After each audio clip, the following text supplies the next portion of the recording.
and now we are going to reimagine the whole thing. So I am not going to waste your time. This is not a formal thing. I'm just going to hand over the stage to Amit so he can get started right away. People are waiting. Over to you, Amit. Thank you. And I'm going to be joined by Simran. So this is going to be a joint session between Simran and Siddharth. So Siddharth's going to come in a little bit later in the session. So appreciate everyone joining in today. And just for the folks who are joining in for the first time, I just want to make sure that everyone is grounded on the approach that we're taking towards this whole new world of reimagining hybrid learning. And I've always started my sessions with these three pillars, and the three pillars in question here are on screen, which is number one is the Microsoft Education Transformation Framework. And we strongly appeal to everybody who's attending this session to read through the framework to understand how to go through this transformation process. Because there's a lot that is happening from a people perspective, process perspective, obviously from a technology perspective that we need to all consider when we are going through the entire journey of transformation. And today we'll talk about how we are empowering you through our platform, and that's the center pillar. The center pillar is intended to create a future-proof IT environment that is inclusively designed, that fosters well-being, accelerates learning, and develops career readiness. So a lot of the conversation is going to be around this whole areas that we talked about. And the fact is that all of this is built on the foundation of trust and security, which has its own pillars under it from identity, security, management, compliance. And we're going to touch a little bit on the management side of things and security side of things a little bit more today as well. And that's why we have Siddharth joining us, who will walk us through all the new exciting announcements around how we are enabling devices to enable this new world as well. And lastly, and excitingly, this is the first week we are announcing a newly launched educator center at Microsoft Learn. Microsoft Learn is our platform for access to our skills content as well as certification content. And we've recently added the educator content to this platform as well. So it's a free online platform for you to go and receive training on how to use our tools in the context of teaching and learning. So we feel very confident that when we bring these three pillars together, the transformation framework, the future-proof IT platform, plus the educator content in terms of readiness, we are providing a comprehensive platform for you to develop a hybrid teaching and learning strategy for your institution. Simran, did you want to add anything to that, or should we continue? Yeah, let's go ahead, Amit.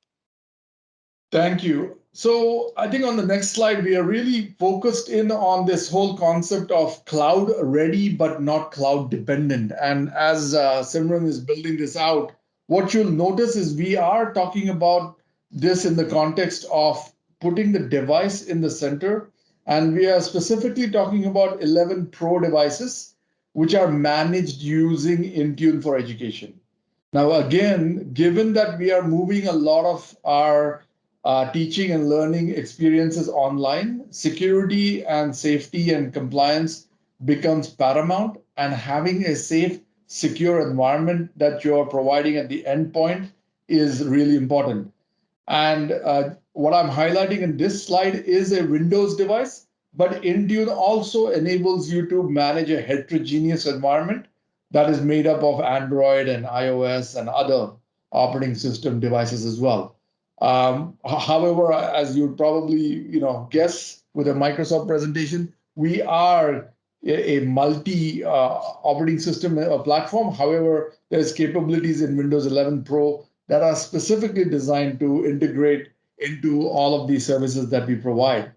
So in that regards, if you notice in point number 2 on this slide, we are integrating into your existing student management or learning management solutions as well. So we are not here to tell you to rip and replace. In fact, we are here to work with you to understand the coexistence and integration points between your existing investment in technology platforms like LMS, SIS, and others. And of course, we do that through standards-based technologies like Azure Active Directory, Exchange, OneDrive, SharePoint. You'll notice Intune on there and Defender for security. So it does cover those, foundational aspects really well. Building on top of these foundational aspects are what's in point number 4, which is all the platform applications, the usual things that everyone associates with Microsoft. The Office experience with online, offline Office for collaboration, communication, content creation. Teams, again, is becoming the hub for all of these experiences. As we are doing today, we are bringing together the chat functionality, the video, audio call functionality, along with app integration functionality, all into one digital hub. So we feel very strongly about the value Teams is bringing to many education institutions across the planet, and we've seen an accelerated growth in the usage of this platform specifically since the pandemic as well. And there are other components that we won't go into details of every one of them today, but Edge from a secure browsing perspective, but there are also accessibility and inclusion capabilities within it. And we've just recently celebrated accessibility and inclusion, this week as something that we want to make sure that as Microsoft, we want to promote technology platforms that are designed with inclusivity and accessibility from the ground up.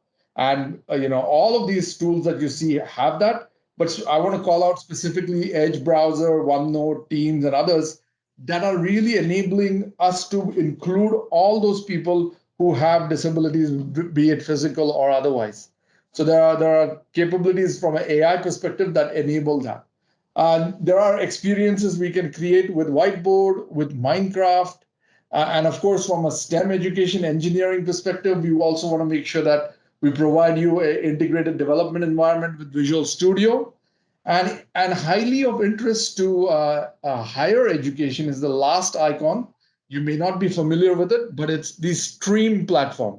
And Stream is really creating an environment where you can start creating and recording your video content and distributing it internally, right? So it is making it easy for you to use video as a first class citizen in your environment. And lastly, we talked about the professional development aspect of number 5.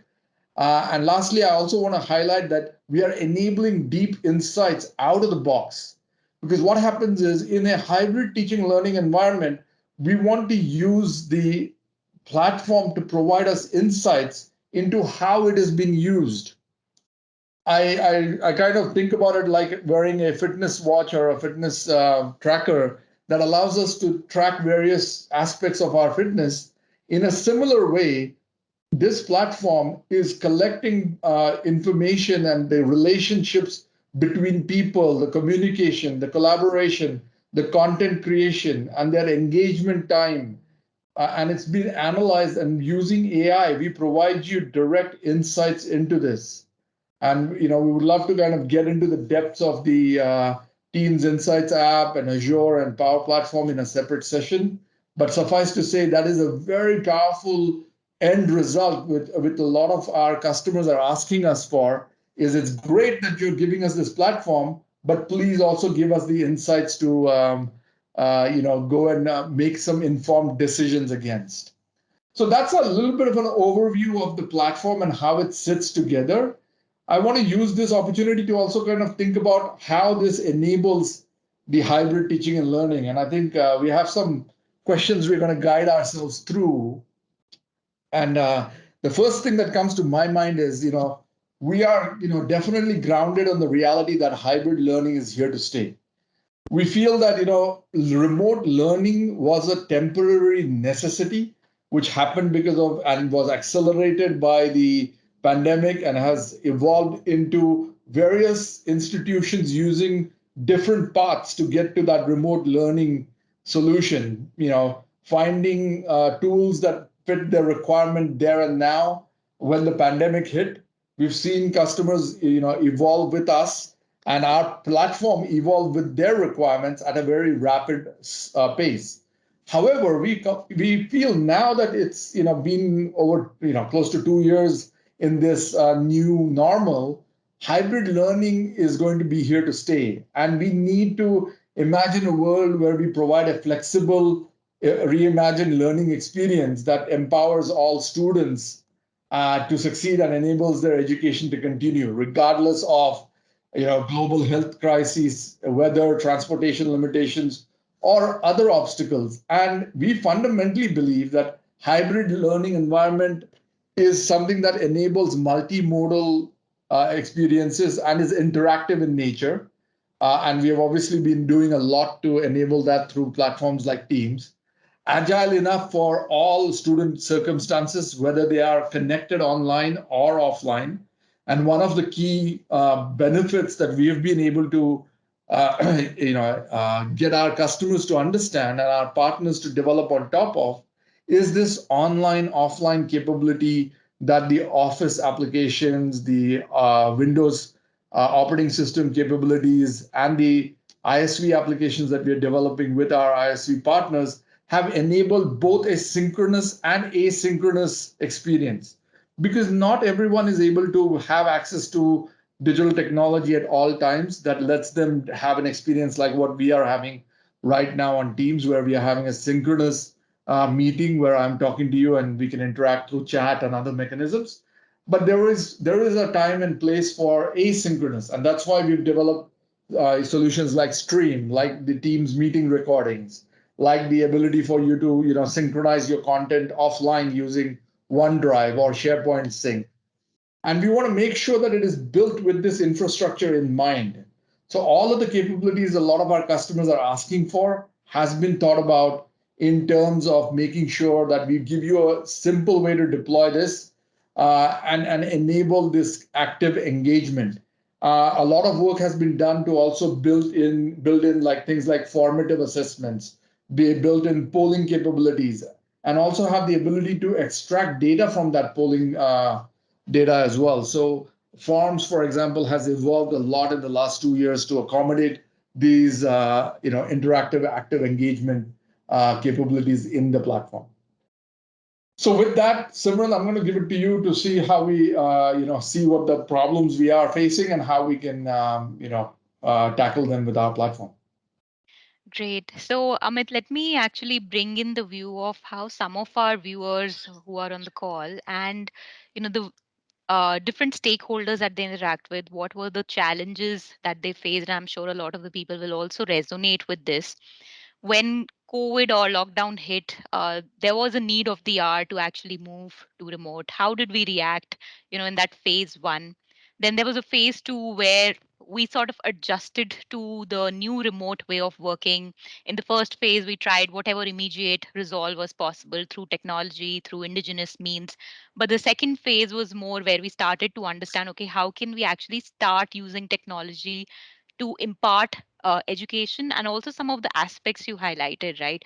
Which is in terms of richer analytics, using technology, using platform apps. So all of those questions started forming in that phase two with all of the stakeholders. Could be a student, could be an educator, but how do we use technology to the most optimum? And now, it's the phase three where we're sort of trying to understand that what is that middle ground between a hybrid reality.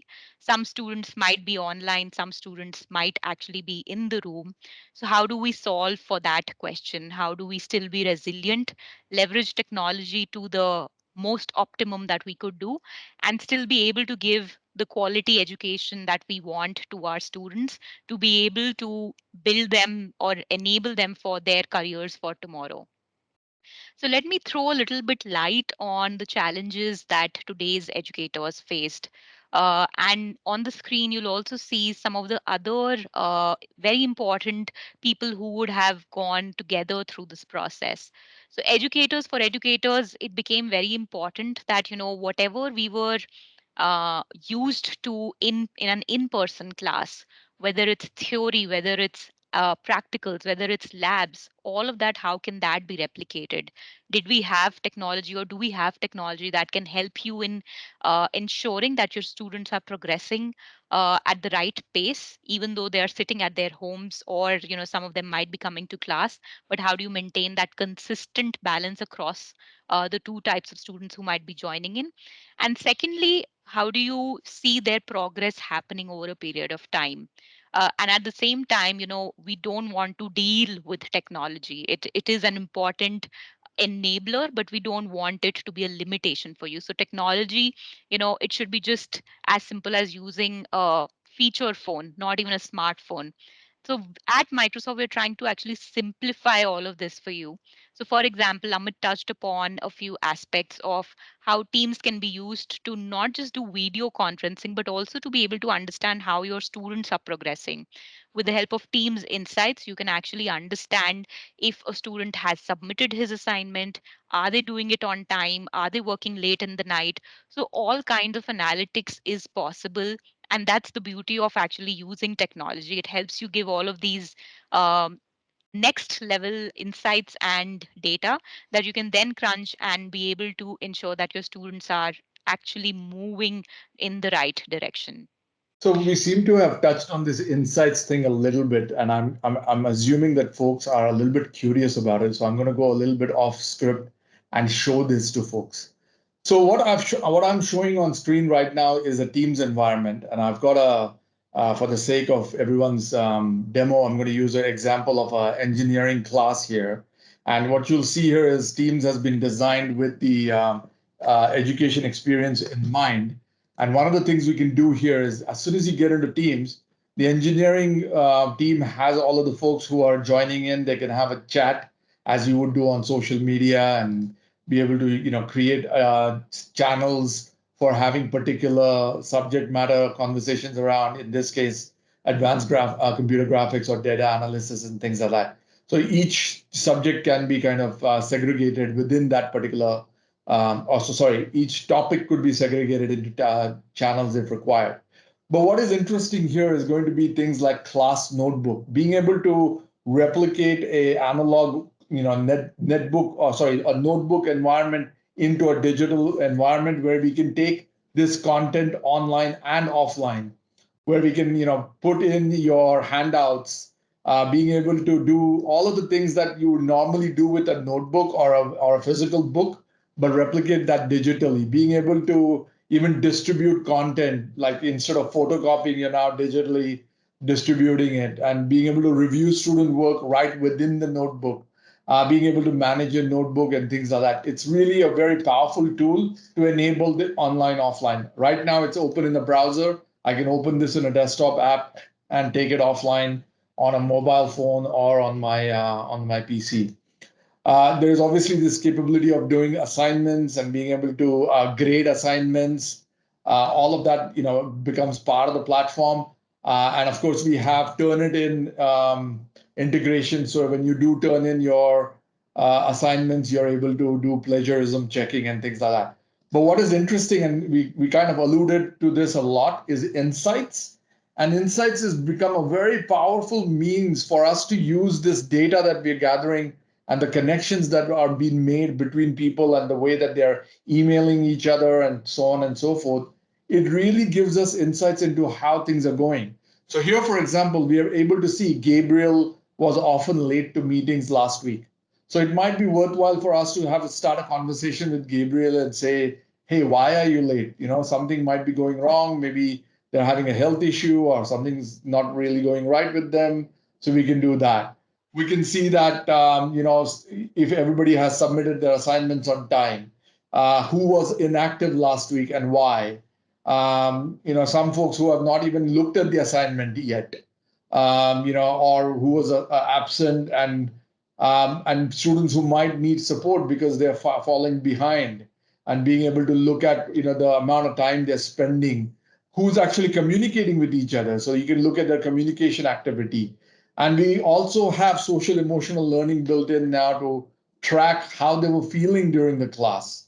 So this now brings together a whole thing of data, giving you insights using artificial intelligence. So tracking, student activity and so on and so forth. So I just wanted to give you a flavor for what we're providing out of the box. And what you're seeing here does not require you to do any additional work. All you have to do is start using it. And like a fitness watch, the more you use it, the more data we get, the more data you get, the more meaningful this dashboard becomes, right? So it is an out of the box experience as well that we want to drive with you.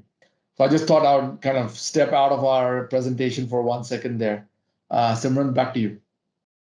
Great. Thanks, Amit. I think always seeing the tools in action is much, much more powerful than just it being on a slide. PowerPoint. So thanks for Yes, that.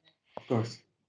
Okay, great. So I'll move back to the slide. So in Crux, for educators, the topmost priority was how can we ensure that the same in-person experience is replicated onto a virtual format, and how do we actually bring in and create better student engagement, because some student might be logging in but might not be paying attention. So all of these insights actually help you in ensuring you're tracking and are able to help your students to be enabled for their careers of tomorrow. Now, moving to what the students' topmost priority was, and I've talked a lot about enabling them for their careers of tomorrow. I think the last 1.5 years, while students are trying to get into the groove of understanding their curriculum, what are the certifications, etc., that they can do, but the most pertinent question is actually how do we enable them for the careers or the skills which are required for jobs which are not even created today. So this is the time to actually learn and be able to go through all of those certifications. And how can Microsoft help them is what we'll be talking about this in the next in the next few sections. Okay, sorry, Amit is presenting. Great. No, no, you Thanks, can Amit. do it if you want because I lost your presentation there for a second. Yeah, I was facing some issues. No, go ahead. Yeah. Okay. Yeah. And the final part, just the slide before this, Amit, the final part, for the IT admins and the IT team, there is also this question of how do we simplify this entire management. Plus, in a hybrid environment, security becomes of topmost issue or a topmost priority. Some students are logging in from their phone, might be logging in from laptops, might be using old versions. So, how do we ensure that across these various devices and mobile devices that we are seeing, we need to simplify that aspect of management and deployment, plus also ensure that there is this security layer which safeguards the students and the teachers like it was there in a physical environment. So, from a cybersecurity angle, we definitely need to ensure that we're replicating that in a virtual and a hybrid environment as well. So these were the top 2 to 3 challenges we saw across each of the different people we have interacted with over the past 1.5 years, and I'm sure a lot of you will also resonate. So now moving on to the first question, which is, how do we ensure that for educators um, and for education institutes, we provide adequate teaching support? It all starts with, in fact, the tool that you're using, which is device. Amit referred to device being at the center of it all. There is, if you've heard about Windows 11, it became GA in October. So that this is one of the latest offerings where we talk about how Windows 11 simplifies everything for you. We have reimagined the entire digital classroom, and this tool is your, let's say, inlet into this entire digital world. Now, when we say it's simplified, why are we saying it's simplified? So let me give you a very quick demo of why we're calling it to be simplified. Windows 11, if you see, I my device is on Windows 11 currently. It brings everything to the center of the screen. So everything you need is right at your fingertips. We start with the start menu, very simple, very simplified. All the icons or the apps that you usually use are pinned on top. You could, in fact, even customize this further and say, okay, I don't want Edge on the main menu, but I want some other application, AutoCAD or something that you're used to. You could pin it right here. So it's easy access for you. The second thing is the apps or the files that you use the most. So for example, I use OneNote a lot for my day to day note taking. I interact with my manager, I interact with my stakeholders, I put all of it on OneNote. So it recommends to me that, okay, you are using this file the most, why don't you actually pin it, or why it's right there on the start menu for me. So it's very easy for me to access this. In a education scenario, these could be the files that you're working on daily, these could be assignments that you want to send out. So with a simple click of a button, you can actually open it right away and not have to go and search for various files that you're working on. Secondly, this search bar over here, it is so easy that I can in fact go and search with a name of a file. So oftentimes we might save a file in some folder. For example, I would save, let's say, for this academic year, I want to save an English file or an engineering subject file into one of the subjects that I teach, but I'm unable to find it. But I still might remember a keyword. It could be something as simple as Windows, or whatever work that I've done on Windows or on Windows 365. All of those applications, all of those files that I've worked on, all of them will start coming here, and very easy for me to search through it rather than going step by step and wasting time in terms of searching. So it simplifies what we were used to in a Windows 7 and a Windows 10 environment, what we were used to. It further makes it very easy for you to be productive. The next thing we talk about is multitasking. Now, it's in the 21st century, multitasking is the keyword. Some of us may agree we want to do it. Some of us say, being single focus minded is the best way.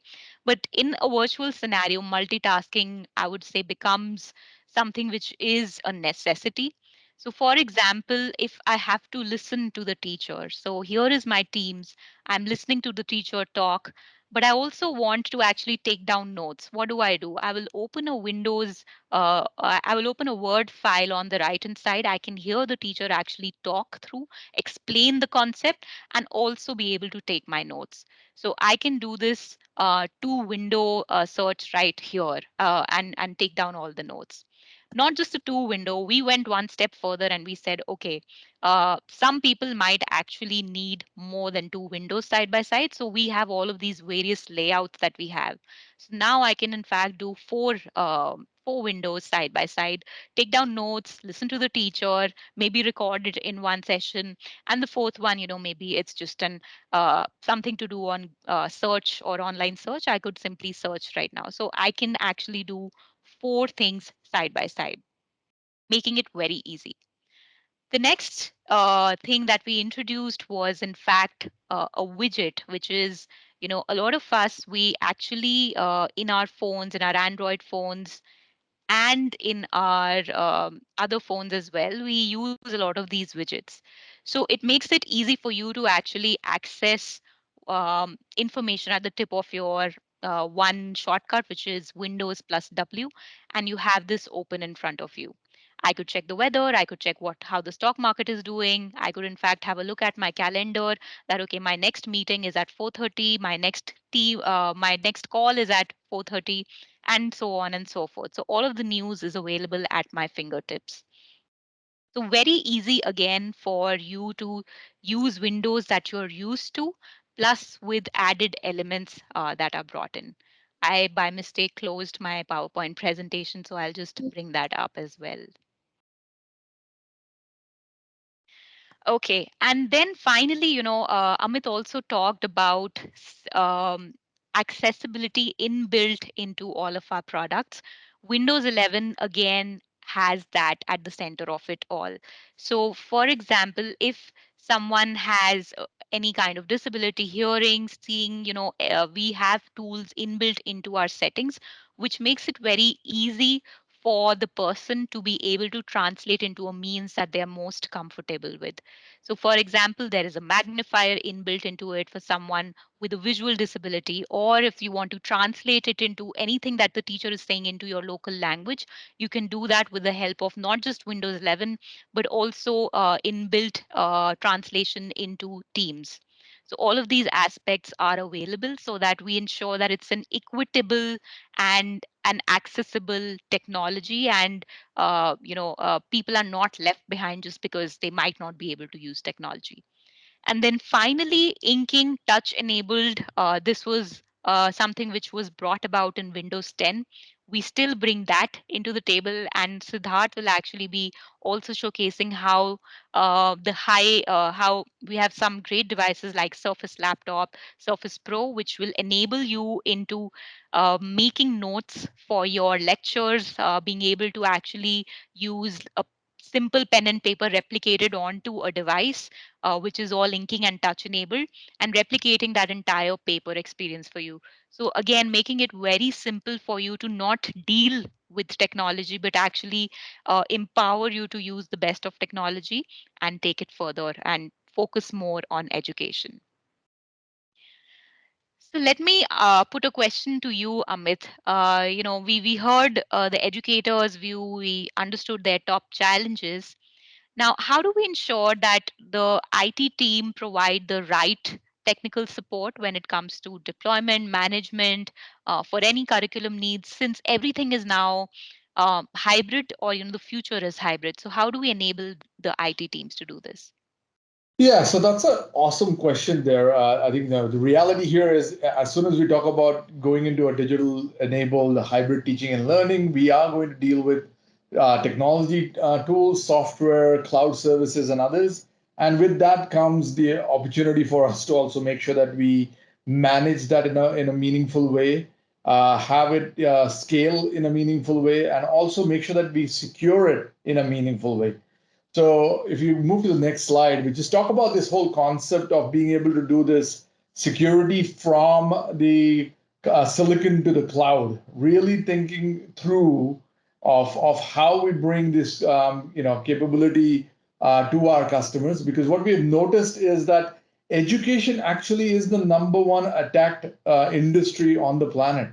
Now, unfortunately, it's been a case where a lot of institutions went online, and like we said, they found their tools, from whatever they knew about before, or what was being adopted by their peers, or otherwise they found information on the internet that could readily bring technology into their remote learning needs at the beginning of the pandemic. But along with that, it also made it possible for malicious actors to also take advantage of this, I suppose, rapid deployment of technology in education, which meant that now we got the most affected industry is education by far, as you can see from this graphic.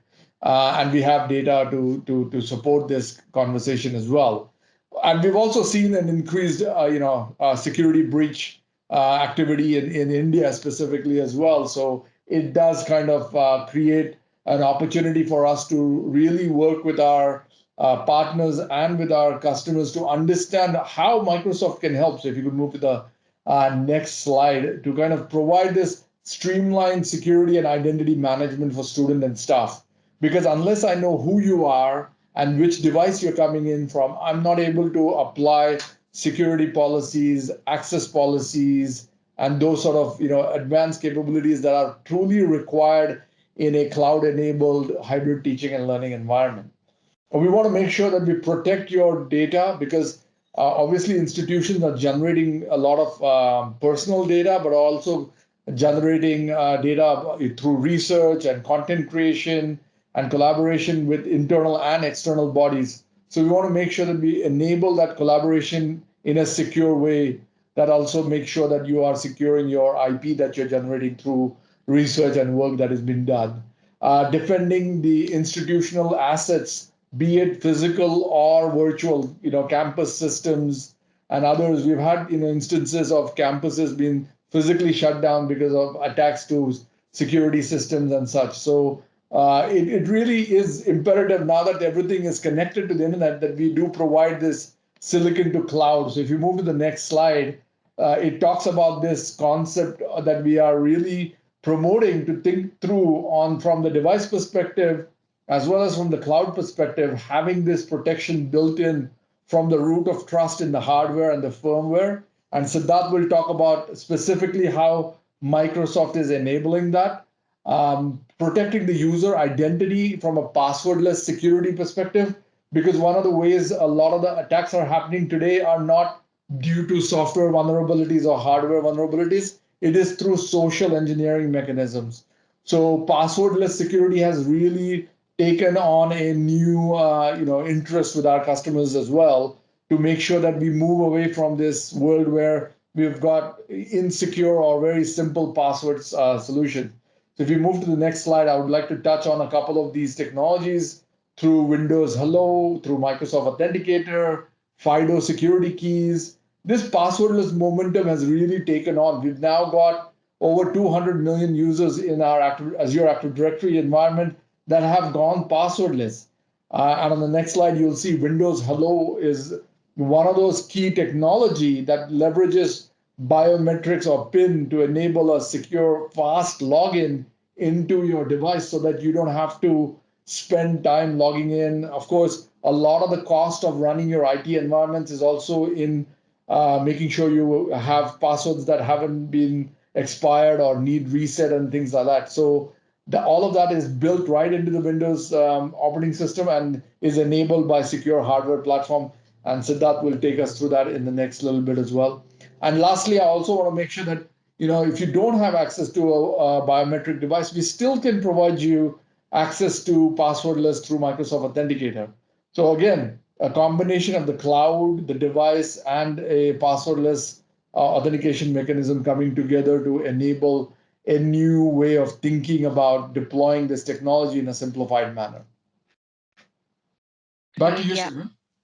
Thanks, Amit. I think it's very important that as education leaders and IT leaders, we really think about security. Oftentimes, institutes might say, we are just an education institute. Why would somebody want to hack us? But like you rightly called out, we have access to a lot of information as institutes. Could be research, could be student information, and a lot of the ransomware attacks about a few years ago were actually happening on education institutes. If you've heard about that WannaCry ransomware, it was all because of some of the institutes not using the latest version of Windows. So it's very imperative that we think about security as a priority when we're thinking about this entire transformation or moving to a hybrid learning scenario, because that is what is going to help us in stopping some of these attacks and also saving millions of dollars, which we've seen could be, at the risk of these threat attacks.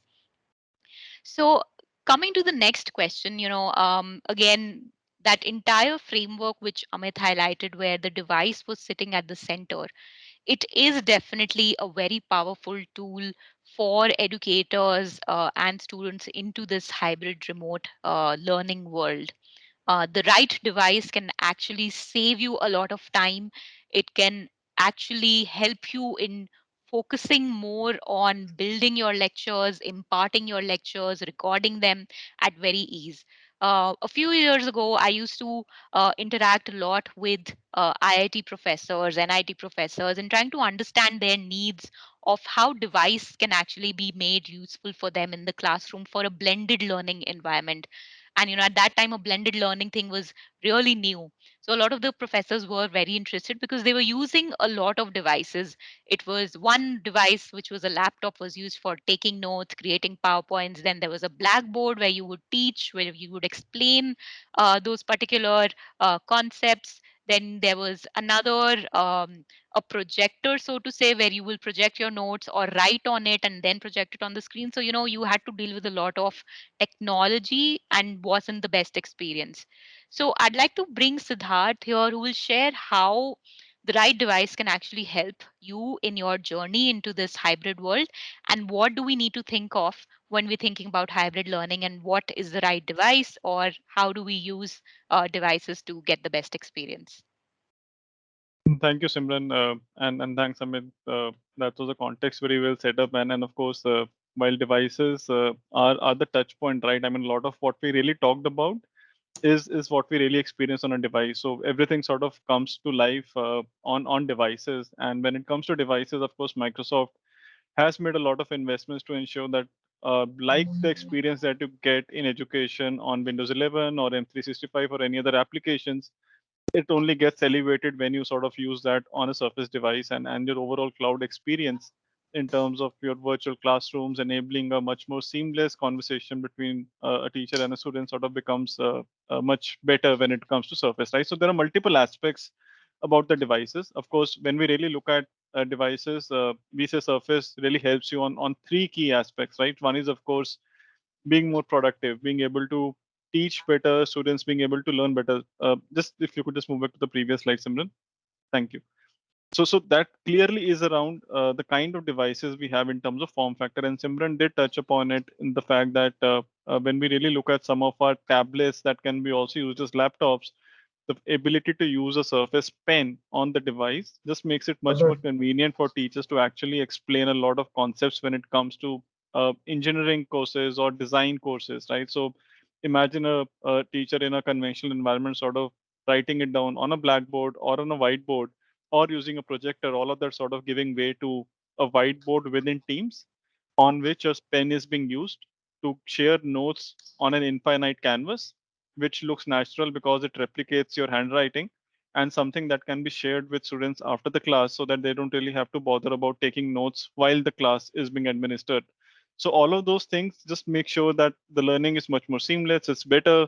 You don't really need to bother about taking notes while the lesson is being administered, and what you really focus on is what's happening in the class, right? So that's where the flexibility, the versatility of the devices come into the picture, along with the Surface Pen, which we have seen a lot of our customers in education sort of opting for, even ahead of, say, the optional keyboard or the type cover, as we call it. Now, so while that is more on productivity, I think what we really were also talking about today is the fact that something that we may not really keep as a priority is around security, right? Are the devices that I'm using really secure? Can I really manage these devices remotely and in a perfect manner? Because at the same time, while we're all talking about hybrid learning, we are in a situation where we are either having a bring your own device sort of a framework, or institutes are sort of procuring devices and giving it to faculty, and students are sort of getting their own devices and they're all signing into the same network in a way, right? So somewhere managing these devices becomes imperative and very important to reduce the workloads, especially on the IT team. And because any downtime that we see on managing these devices and impacts the learning either at a student level or something that the faculty would lose time on, right? And then that's something which will definitely make it a much more cumbersome process when it comes to education. So what we really talk about when it comes to the Surface Management Portal is a one stop destination for managing all the Surface devices that you might have in your institute, to be managed through the Microsoft Endpoint Manager, right? So now this is a solution that brings together Intune and Configuration Manager, wherein any devices that are installed in your institute, whether the faculty is using it or students are using it, all the Surface devices actually get listed in the Microsoft Surface Management Portal, and this becomes a one-stop shop for you to look at anything and everything around the Surface devices. If you could just move to the next slide, Simran.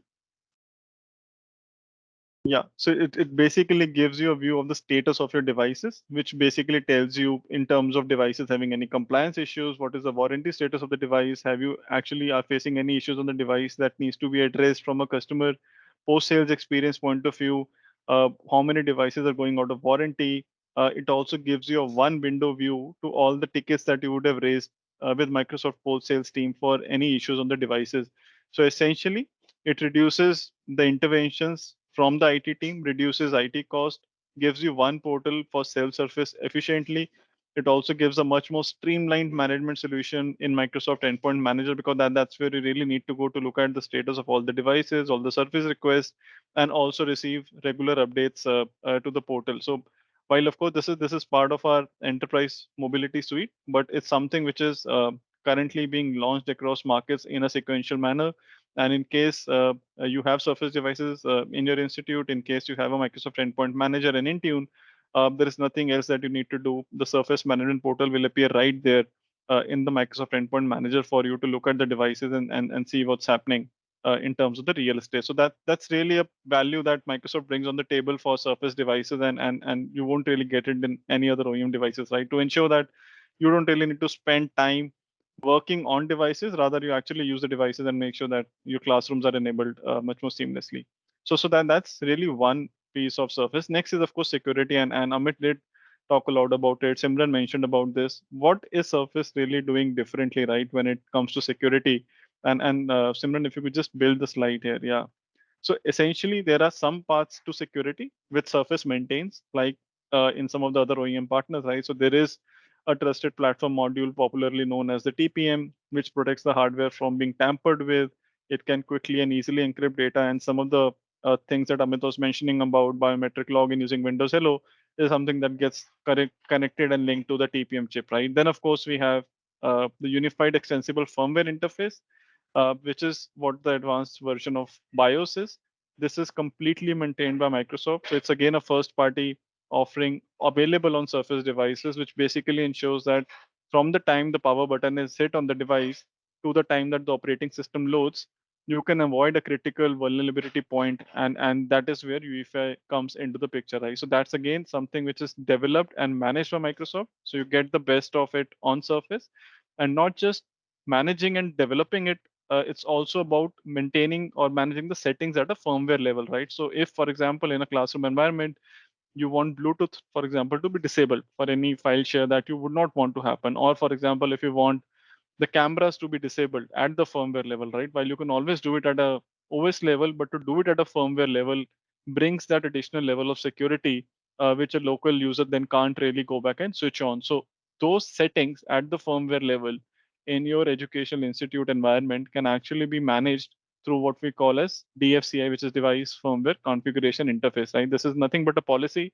which can be rolled out to the devices through Intune, and it's something which manages the UEFI settings at a firmware level. Now, this again is something which is exclusive to Surface, and really reduces any threat in terms of data not being where it should be or being in the hands of someone who should not be having access to it, right? So some of these aspects might go unnoticed, but are really important when we look at the overall scenario on what we really need to guard against, right? So faculty, for example, might be having some research data on the device, right, that they really want to protect. So is there an option for faculty to sort of keep the SSD, the disk with them, even if the device goes faulty, right? So that's an option that's available in Surface. There are scenarios where you want to keep the device data with you, and therefore, when we actually send you a replacement device in case of a device issue, there is an option for you to actually retain the SSD and ensure that the data that was there, which was research data, for example, or confidential student data, stays with you, right? So that those are some of the finer aspects when it comes to security that Surface has enabled, Microsoft has enabled on Surface devices, which just make sure that your overall experience is much better. And this is a small video. If you can just switch to the next slide, Simran, and just Yeah. play out this video. It basically gives a view into what I was talking about as DFCI in terms of how some of these settings can be managed at a firmware level and keep the device secure. Let us walk you through some settings around device protection and the device security. Security flaws like Meltdown Inspector occurred at the chip level, allowing attackers to access data previously considered protected.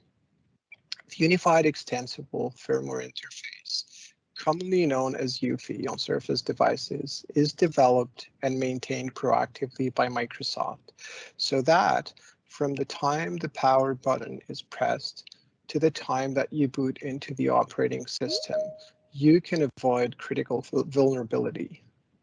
So that from the time the power button is pressed to the time that you boot into the operating system, you can avoid critical vulnerability. And be assured that the latest UEFI updates are pushed automatically to your organization through Windows Update for Business. Also, Surface is the only manufacturer to have device firmware configuration interface, or what's commonly known as the FCI. The FCI is a set of policies and a set of management capabilities that will allow you to push configuration over the air, leveraging Microsoft Endpoint Manager down to the firmware. So with DFCI, what you can do as an example is to turn off device cameras or network or Bluetooth. as an example, hyper secure location. So DFCI and Microsoft Endpoint Manager make it very simple to secure your Surface devices. And that's, again, a unique Surface capability. Yeah, so let me show you how a DFCI policy is configured. So you create that through the same principles we showed you earlier, and you find that under the configuration profiles. This is how a DFCI policy looks like as we speak. As you can see, you can enable different hardware settings, you can disable them. In the example we are showing you, we are disabling the cameras, and we are also disabling the boot from external media, such as USB and SD cards. With Microsoft Endpoint Manager and Windows Update for Business, your Surface devices are always being updated, which keeps those devices protected and helps you increase the security posture of your organization. Yeah, so I think that's what I really wanted to highlight about Surface when it comes from a manageability and a security standpoint. Yeah, back to you, Simran, and I'm here for any questions that people on the call might have around devices. There is a lot more that we can talk about them, but I just wanted to limit it around how these devices keep your data secure, your enterprise secure, and at the same time, you're able to manage them better for the purpose of today's call. So happy to answer any of your questions. Please keep them flowing in the chat window. Great. And yeah, Siddharth, I think our viewers also might be interested in knowing how they can use the inking and touch enabled devices to be able to teach better. Maybe in the feedback form that we float, if you guys are interested in knowing how to use Surface in the classroom for a really great experience on inking and converting all of that to text, sharing it as notes, please do share your feedback on that, and we'll get in touch further with you in getting a experiential view for you for Surface. Great. Absolutely. Great. Thanks, Siddharth. So we talked about how hybrid learning will pan out for our educators. What do they need to prepare for that? We talked about how it will look for our IT teams, for the IT leaders, and in fact also the school leaders. What are some of the priorities they should be focusing on and how technology can help them? And the final puzzle piece to this puzzle is, in fact, on students. How can we actually prepare them for future success in their career world? What role does technology play? How can Microsoft help them? What are some of the tools that they should be working on, they should be aware of, which will enable them to be the best in the upcoming tomorrow? So, Amit, what are your thoughts on that as to how we can enable them? I'm sure our educators and the principals and deans on the call would really love to hear this aspect as well. Absolutely. So, skills and the commitment to skills is a huge part of this, enabling and empowering our students to achieve more with the new skills that they're acquiring in this reimagined world. So, I just want to flash up a few sites so that everyone knows that we have now launched a skills initiative to help, 30 million plus people plus around the world, right?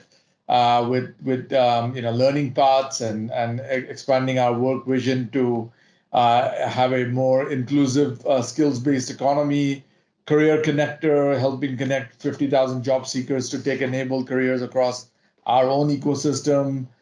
We are hiring for the future, and that's both internally and within our partner community. Pilot programs to help company evaluate job candidates in a more equitable way. That's from more of an initiative perspective. But what I want to highlight for our attendees today is the platforms we are enabling, right? To make our commitment to skilling and empowering our students into a reality, we have thought about how we can reimagine our own content, which typically you would have to in the past have had, not have had access to this freely. We've made all our content available online for free. So the product related content for Azure, Dynamics, GitHub, Microsoft 365.NET, Power Platform Teams, and others is all available here. But more importantly, we've thought about this in the context of the roles and the readiness that our students really need to think about from the roles that they want to go get into.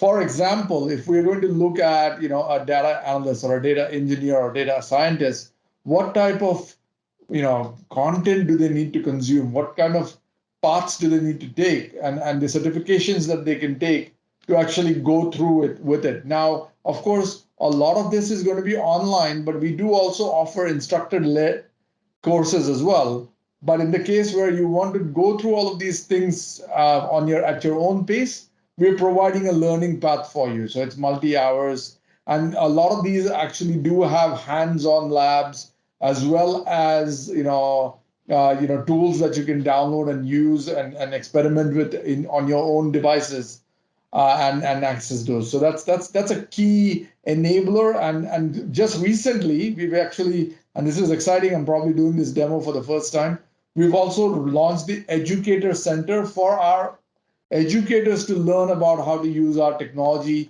for blended remote and hybrid learning, for STEM and coding, to spark student curiosity. Of course, if you're already leveraging that, then that's fine. But if you're a university and you're looking for technical student content, we are providing that as well. So introduction to cloud, Rust and Go, AI, edge engineering, and so on and so forth. And the beautiful thing is this gets updated on a regular basis. And what we've also enabled is for access to this content into your own learning environment. So we do provide API access to the Learn platform itself. So you can embed a lot of our learning modules into your own content as well. So that is really changing the way things are being consumed from a content perspective, and it making our dialogue a lot easier.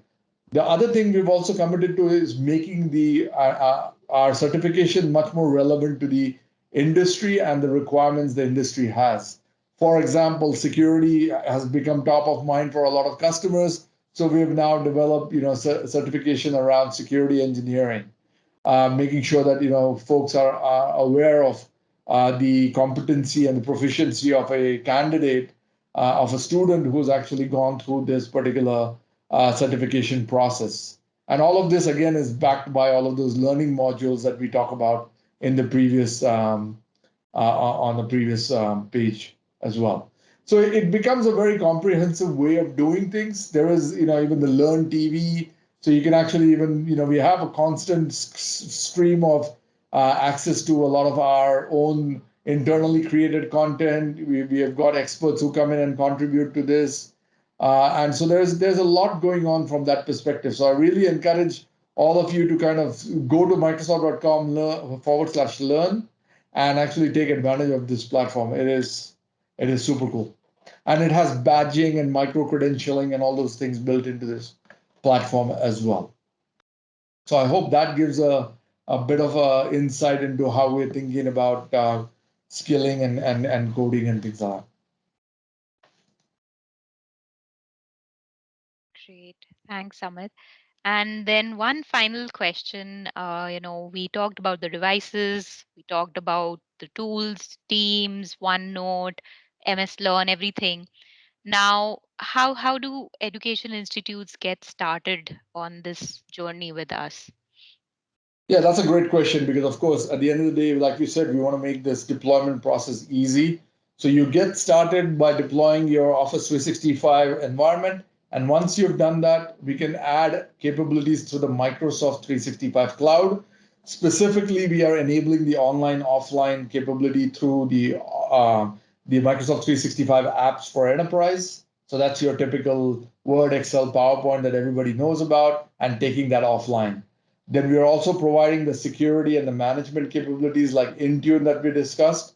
And all of this can be added to your device at a one-time purchase price. And what we've shown here is the retail price that covers every individual device with all of these capabilities at around $38 per device. That is valid for the life of the device, which is up to 6 years. And the aim of this whole package is to make sure that it makes it easy for you to deploy and support this environment and support your learners from that immersive learning experience perspective as well.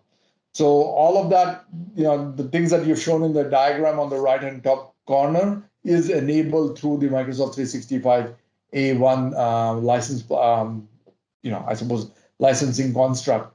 and it makes it easy for you to transact as well while you're making purchasing decisions with your device. So that's kind of the easy way of approaching this. And of course, if you need more comprehensive security compliance, we are happy to also have a separate conversation about other requirements that you may have. Great. Thanks, Amit. And thank you, Siddharth, as well, for this great overview. We would encourage the team on call to share their questions, any challenges they're facing, or if you want a deep dive discussion, we'll be happy to schedule it further. Any questions on the call? I think there's one question around if you're moving from Microsoft Educator Center to Microsoft Learn, the badges and certifications that you have received, you would be able to take those certification badges over to the new Learn platform as well. So yes, good question there from I think Krupali. So yes, it does transfer over. Yeah, Amit, I was just thinking, like you have explained everything in such a structured manner, the device and all, but is there some, places where institutes go wrong in the way they implement strategy? Have you noticed some things you'd like to give tips and advices on how to? Yeah, I think this is a good question, right? Because one thing I do like to kind of point everyone to is it's always good to self-reflect. Now that we've had 2 years to kind of go through all of this, adoption of tools, and you may have got into simple, chatting tools like WhatsApp, or you've adopted tools like Zoom or Google Classroom or many others, and there are many of them out there. And what has happened is we've noticed there is this, I suppose, bringing together of multiple tools, which has created silos of management, silos of security, silos of data. So very few institutions are able to get a cross kind of view on everything. And that's why we kind of start with this conversation about think about the holistic transformation journey you're on and make sure you're thinking holistically in that regards and not just going and saying, hey, I'll buy this tool or that tool. And that's okay. That was a great strategy at the time when we had to react to remote learning. But now that we've had the time to reimagine and to kind of reset in a way how we need to do things moving forward, we do encourage you to go and do your own assessment on where you are and where you would like to be. So we've even created an assessment tool for you to think about all the different aspects of your transformation and be able to go and answer questions to address your current state and your future state aspirations, and being able to kind of learn from the kind of work you need to do. For example, I'll give you a very simple example that resonates a lot. I mean, if you think about it, even from student recruitment, how are we doing student recruitment? There's a fierce competition for applicants in terms of the choice that they have. Student recruitment are unstructured, using little to no marketing tools, through to student recruitment enrollment efforts are highly coordinated using central marketing solutions which target appropriate channels. Institutions are able to effectively attract. And so this is more about student recruitment.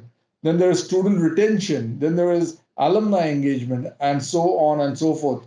So this is not just about the tools, but also about the actual, process and the operations of your environment. The learning management tools, what are we actually providing? How are we actually leveraging that and making sure that it is all contextualized and analytics has been taken advantage of? So we showed you a very quick example of data analytics that we provide out of the box. How are we increasing expectations of students and academics from a personalized experience perspective? So you could easily go and say, hey, I feel that based on these definitions, I'm at level 2, and my aspirations might be to get to level 3. And in the report that is generated, you will actually see examples of work that has been done across the world to understand how you can create that strategic plan through what we've learned and through what others have shared with us. So this is more of an informed, researched backed kind of approach towards transformation, rather than being just something that you kind of access and do as you go. So that also talks about the envisioning, the deployment and the use of the technology in the right way, and so on and so forth. And if anyone on the call wants to get into the depths of that, we have a team that can help you understand how to leverage this platform and this transformation framework to build your own strategic plan. And it doesn't matter whether you're coming at it from a leadership perspective, from an IT administrator perspective, or an educator perspective. So to answer your question, Sunil, in a roundabout way, the tools are great, and we do have the tools, and that is great, right? But at the end of the day, unless the tools are able to meet your strategic plan and how you're going through the transformation, it doesn't come together, because every problem has people, process, and technology. And absolutely, we are here to partner on all three aspects of it, not just the technology. And we feel we are uniquely positioned because we do have access to being able to interact with education institutions across 145 countries. So we've been able to even connect people from one country to the other, one institutions to the other, and being able to share learnings between the different institutions across the planet as well, which has been quite transformative for a lot of customers. Yeah. Hope that gives you a bit of an insight into the thought Yeah. process behind the kind of Yeah, because I was saying the time of experimenting is over now. Most institutes are clear, they want more of this, more of that. So if they can have an assessment, I guess that's a good way forward. Yeah, I mean, and it's self-assessment. So this is not something that we are True. telling you, do it this way. And by the way, you may have your own transformation framework. You may have your own set of guidelines that you're already working towards, and that's perfectly okay. And we're not saying that use ours or that. We're saying that see what we're offering here from a content perspective. And by the way, if you go to the Microsoft.com, and I'll give everyone a link to this, by the way, so that we don't miss out on this. Yeah, and to that whole engagement conversation, we'll come to that in a minute as well. And the other one that I want to call out here is we call it the Microsoft ETF, the education sorry, I'll go back, and the stock price is going well, so that's a good thing as well. I don't know why that came up, but okay. The stock price is doing well. Yeah, it was the most valuable company. Yeah, we were very happy about that as well. Yes, Yeah. it seems to be doing the right things right now. Yeah. So here, what you'll notice is we are also providing guidance at that level. So if you look at it from a school leader's perspective, we are providing this whole resource center on how to transform. It's not, Microsoft is not just here to say, these are the products, buy it, done, tata, bye-bye. That's not the concept. Yes, you can just go and buy a device, you can buy 11, and you heard all the goodness that our technology provides. But if you don't go and adapt the right approach towards it, it doesn't matter how good our technology is if we are not able to help you with that. Right? So remote learning for faculty, academic research, safety, all of these aspects of it are covered in our education transformation framework. Right? So those are two things that I would really, I don't know why this link is not working.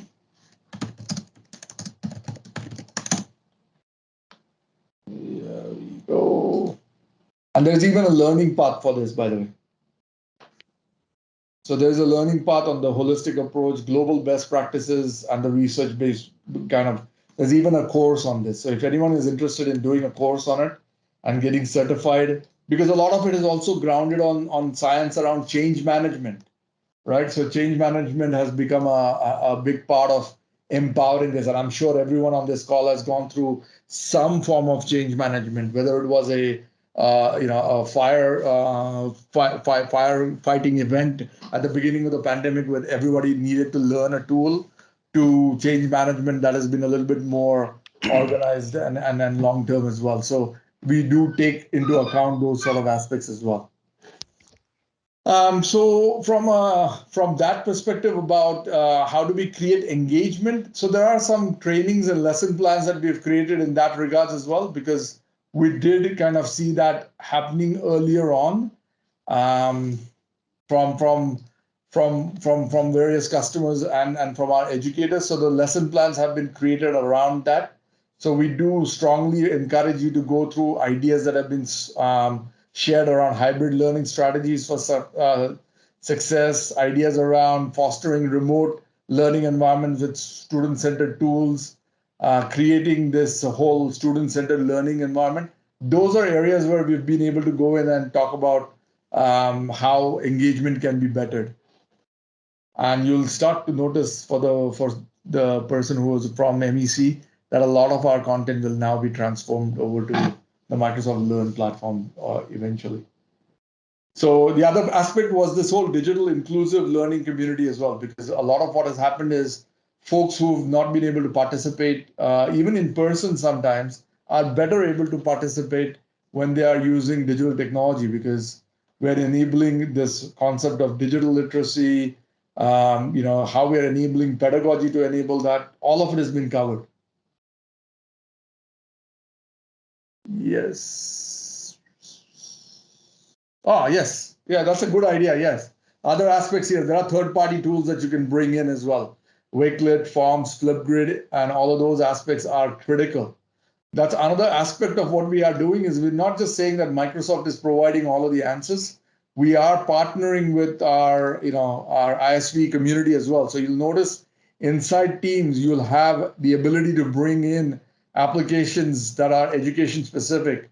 And this list keeps on growing quite well over time. Like, Kahoot, this math capability, Mentimeter. I think Kahoot is very popular, and Flipgrid is also quite popular in that regard as well, and many others that keep on coming into this list. So hope that gives you a few ideas as well. Our aim with all these tools is also to make sure that the navigation of all of this becomes easier. So you're not spending time having to go to multiple places.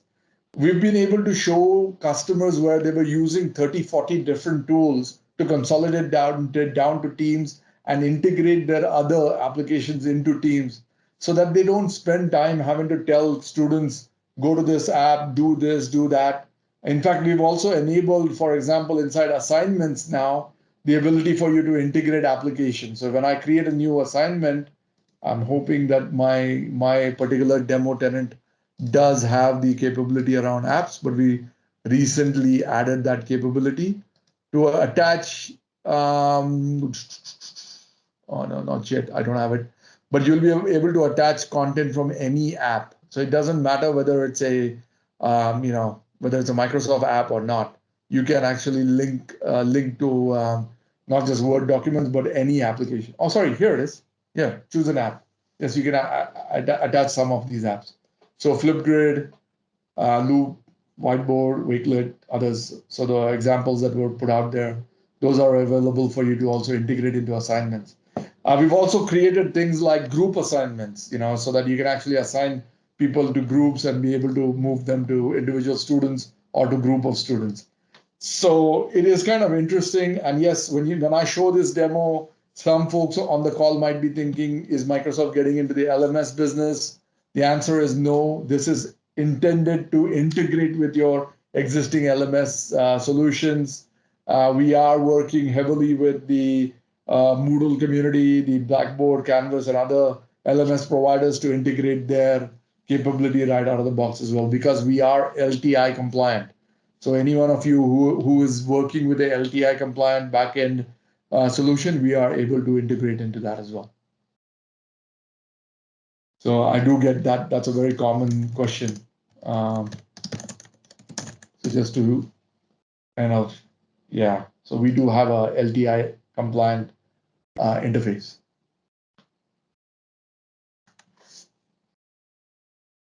Hope I'm addressing questions that come up as we go.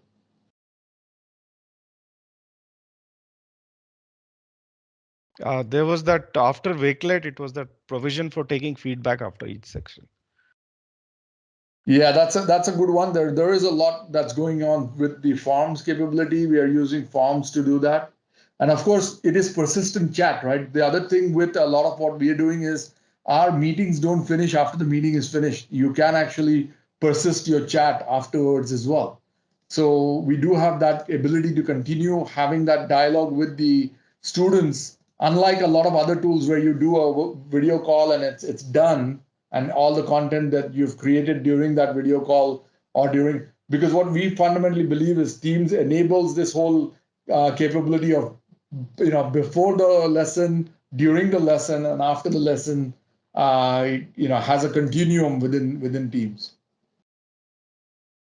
Polling, yes, polling is also built in. Forms is there too. Why is it not possible to take assignments for some teams on Teams channels? So yeah, I think the question really came back to how do we actually assign group work, and so the group work capability has now been added recently as well. So if you haven't taken advantage of that recently, please have a look at the group assignment. It was recently launched.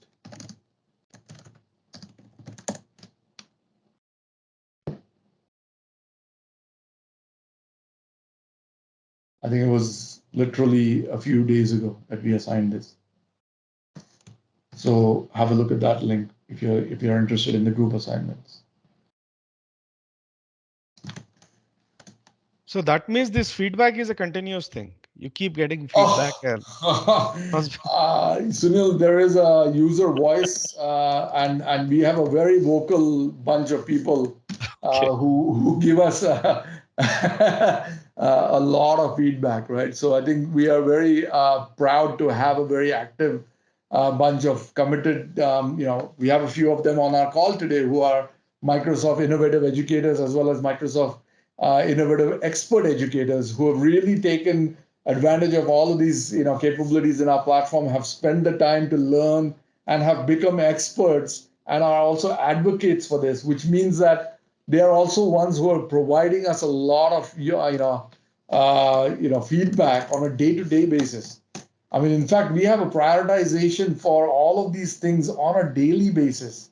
I mean, we meet on a daily basis on different parts of the platform to make sure that you're able to go in and provide feedback to us using user voice.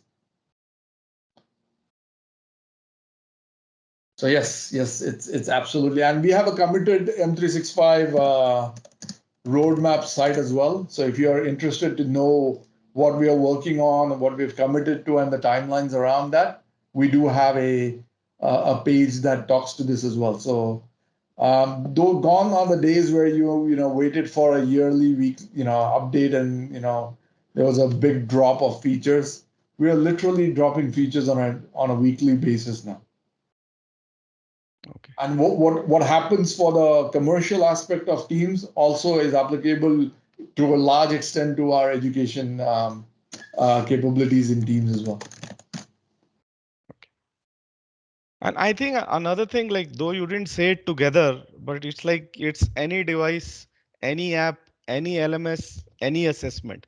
So I guess all this must be helping the educational institutes to take a call and all that.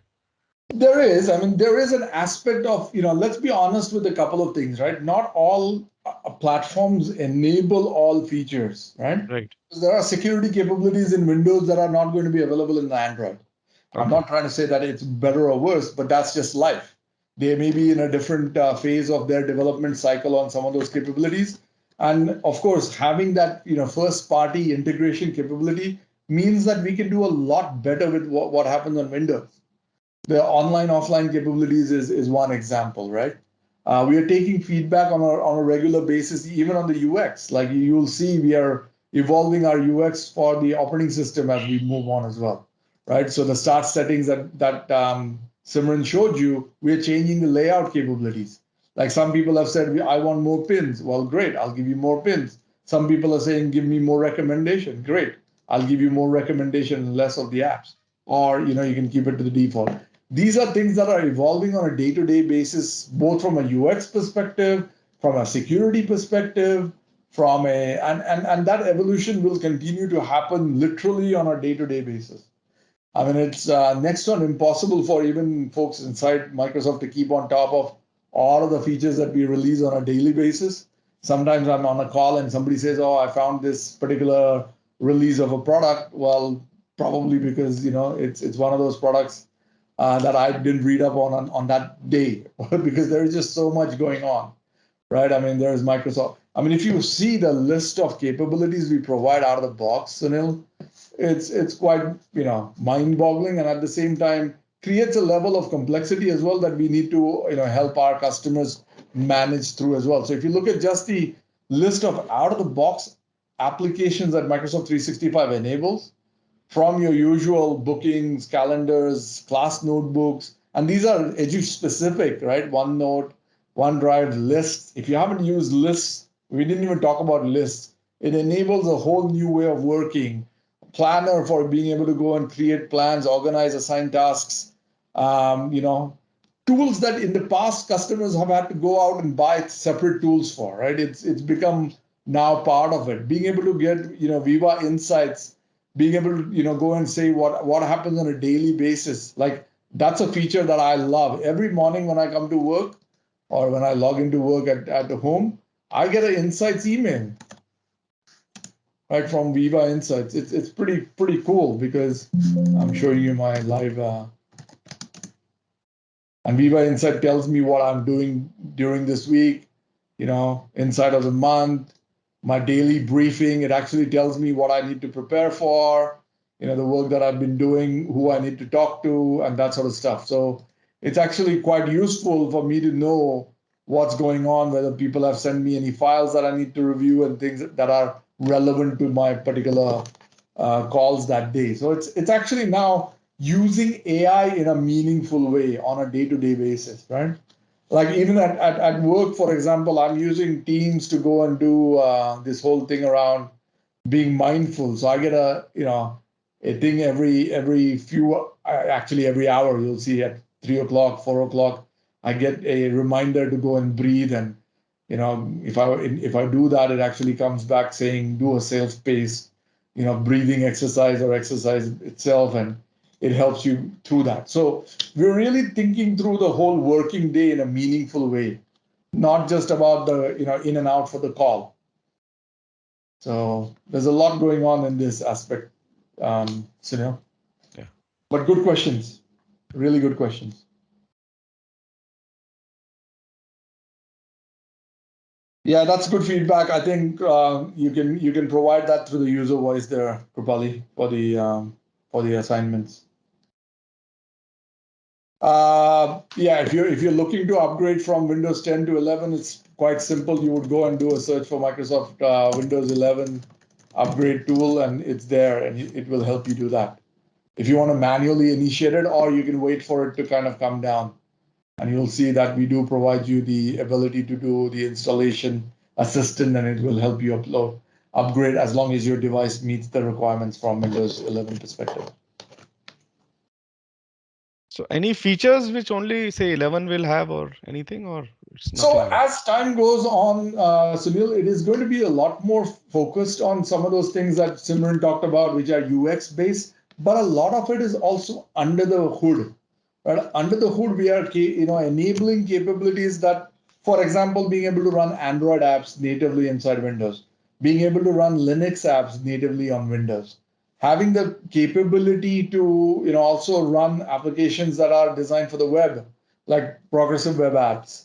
Of course, the traditional Windows desktop apps and modern Windows apps all are made available through Windows 11.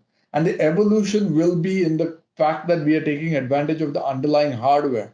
And we've had to make a call and put a line in the sand to say that devices at a particular level were just not going to cut the security bar that we need to meet, because things have moved on. Because 4 or 5 years ago, folks were not as much online, and folks were not as reliant on using the device online for work, play, and learning. Now you are. So you need to make sure you have a device that really meets that security bar. If not, you're putting your personal data, your work data, and everything else at stake. As we showed you, there is realistic security implications of not being updated to the latest. I mean, I have visited so many of my family, across the world, and the first thing they've done, unfortunately, is gone and disabled Windows Update because somebody who was ill-informed told them to do so. And that's the worst thing you can do to yourself, because making sure that you are updated is critical capability. That's the only way we can assure that you are having a secure experience in a cloud-enabled world. Because we work on this concept of zero trust, right? So if you look at the Microsoft security model, this Microsoft security model is built around this concept of zero trust. Fundamentally, don't trust anything, anywhere, anytime. Assume breach, right? During the last time we talked about, there are only two kinds of users: those who know they've been hacked and those who don't know they've been hacked yet. So assume that breach and then work from that perspective. And so Windows 11 has been designed with zero trust in mind from the ground up. Because these concepts are now, 4 or 5 years old.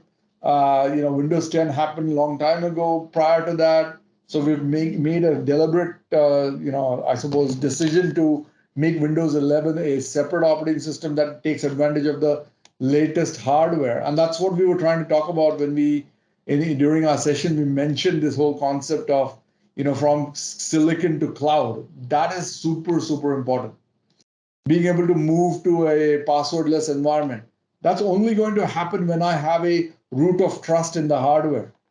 And if I don't, I'm not able to provide, hardware, firmware protection, operating system protection, application protection, identity protection, and finally the cloud protection. So it's a multi-layered scenario. It's no longer just about installing, a antivirus tool on an operating system and thinking you're safe and secure anymore. Cool. This has been an interesting conversation that's gone all over the place today. But yeah, no, it's okay. I hope it's been kind of useful for everyone to get a view from. You want to sum up the 3 workshops if you can in a few minutes? Do you think that would be possible for? Yeah, I think I'll sum it up in one graphic, Sunil. Okay. This is our graphic, right? The graphic is very simple. Make sure that you understand that our aim is to make sure that we provide a hybrid teaching learning environment that is cloud ready, not cloud dependent. That's the easiest way to think about it. Because what happened during the pandemic is everyone became cloud dependent. And we still are. But unfortunately, in an education environment, especially for students with remote learning needs in rural and urban areas that may not always be connected, that dependency is not an option. So we need to make sure that that is grounded with the device. And we do talk a lot about the management about the device, because in the past it has been an open world where install what you want, do what you want on the device and not really care, and then still expect a managed experience. That doesn't work. So the cloud managed experience through Intune is paramount. And Siddharth talked about the capability around Surface specific capabilities that Intune provides, and what we provide for both Windows, iOS, Android is well known. The other thing is we are here to integrate in your existing investment in technology. We acknowledge that you have SISs, you have LMSs, and we leverage that to create the digital identity for you. And built on the digital identity, we provide all these foundational services. Once you have the foundational services, you get all the nice experiences. And once you have experiences that you want to take advantage of, you need to learn how to use them. That's how Microsoft Learn comes into it. And finally, now that we are using everything, you want to know how it is benefiting you on a day-to-day basis. And that's where Teams Insights and Power Platform and Power BI and advanced analytics and insights capabilities that we provide through Azure are really going to be useful. That's the easiest way to kind of bring it all together. And that's why we kind of start with this slide and we try to end with this slide to impress upon everybody that this is really at the heart of that hybrid learning solution that most customers expecting from various technology platform vendors like Microsoft. So I was just thinking, as we are coming to the end of the workshop, Simran and Siddharth, any last passing thoughts, something you'd like to emphasize from your side, something which you have noticed? Yeah, no, I think if I can go first, I think it's been a very enriching discussion for sure. And thanks to all the participants today to have been patiently there with us, looking at how we are sort of implementing frameworks to reimagine education, right? And I think just spending a few seconds on devices, I mean, like I said, when I was talking about it, I think there's a lot more to devices than what meets the eye, right? Let's just not look at it as a commodity. There is a lot more that a device can achieve, both for faculty and students, especially in education, right? Gone the days then we just look at device more from a processor, RAM, or an SSD specification. We actually look at that in the last, right? I mean, we look at essentially who is the user. If it's a faculty, what do they actually need? What are their expectations? What is it that will enable them to teach seamlessly, and at the same time for students to sort of make sure that the device becomes part of their overall learning environment and doesn't come in the way, right? So some of those finer aspects is something that we must look at, and then finally arrive at, okay, what is the configuration that I really need to go for, right? So that's, I think, how we really need to rethink on how we approach devices as a solution. And I'm sure when we really look at that, we'll sort of prioritize some of the aspects around being able to manage, deploy, keeping them secure, making sure that we are more productive. Those come into the forefront and not really the specs. So that's something that I just wanted to share. Great. And I'd just like to sum it up by saying, we shared a lot over the last two sessions and today. I'm sure it might be a lot. It might seem that, oh my God, where is technology going? Am I on top of it? But we are here to help you. Our teams are here to actually help you in simplifying, getting started, or if you've already started, making it more optimal for you. So reach out to us, reach out to Sunil and the team. We'll be able to help you on this journey ahead. And don't think of technology as technology, but just think of it as an enabler. Great. So Amit, what about say something like education in the metaverse, or that's something of a future workshop? I think that we will reserve that for a future workshop. In Yeah, fact, great. I've spent a bit of time with I'm our sure. customers. Actually, sharing very transparently with you, we've had some requests for that in Korea. Right. As you Okay. imagine, Korea is a very forward-thinking country where they've looked at, and gaming is particularly quite well adopted in Korea. So, in fact, the customers send me a mock-up of what they are thinking about, and they want to see how we can Okay. make that a reality through our platform. So, I love it when customers challenge us. So, if there are any Right. customers online who want to also work with us on some, left field ideas that they think, they can leverage on a platform provider like Microsoft to make it a reality, we are always game for it. We are here to also partner with you from our research perspective. We're also here to partner with you to think about innovative ways of transforming our tool set for the future needs of education institutions. Okay. Thanks, Sunil. Thanks. It's been an amazing journey for Yeah, me same to here. partner Yeah. with you on this. Yeah. Very enriching. Thanks all. Thanks, Thanks, buddy. Amit, Siddharth, Thanks. Simran. Thanks. Bye. Thank Bye. you. Thank Bye. you. Thanks, Take Siddharth. care. Thanks, Simran. Bye. Thanks, Amit. Awesome. Thanks, everyone. Thanks, Bye. everyone.